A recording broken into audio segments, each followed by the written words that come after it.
And I also think it's important that, you know, I remember back a while ago, Peyton Troll commented, if you were so smart, how did you get lured into a sting operation and, that sort of thing.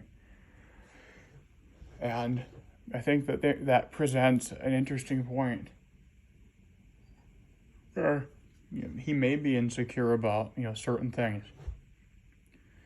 I may have a higher verbal IQ, but I also choose to. Peyton and me might both be really, really smart. I don't know. I don't think an IQ test could, be a good indicator of that. Or it'd be a, a moot point, and probably would even create probably even more tension if that's the case.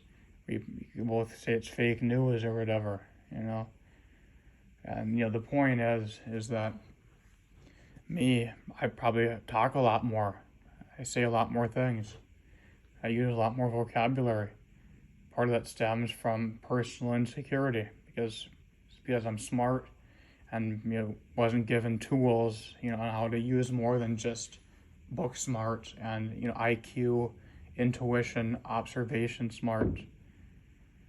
There's a lot more smarts. There's street smarts. There's people smarts. There's hands-on, good with your hands, mechanical smarts. So the point is that I have to overcompensate for my lack of being taught how to do certain things and being given certain skills that don't rely just on IQ and intelligence. Sure, if someone threw me into a high position at a bank, I might be able to do it fine. But I might not. I might make a mistake that might cost me my job in a few months because I didn't do all the little positions leading up to that job.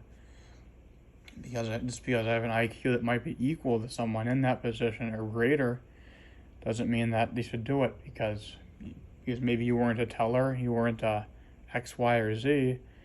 You might make a mistake that might cost the company money just because you're smart to grin and fake it. Or fake it till you make it, because that's how a lot of promoting used to be done. It's because someone had an IQ, they thought they could throw them into something and they'd fill the position because they're smart enough to pick up on things and grow in the position. But they could also make a mistake because they didn't learn a federal law that they would have learned if they were a teller or something. They might make a big mistake. So, the point, because they're drawing logical conclusions, they might not know there's a law against something that's easier or done quicker or more efficient. So, there is, that point of things too, where I may sound smarter, but that's all I really have, where he might have, a good or equal nonverbal IQ, but he just doesn't choose to talk or choose to, prioritize showing off how smart he is. He might be more resourceful than me.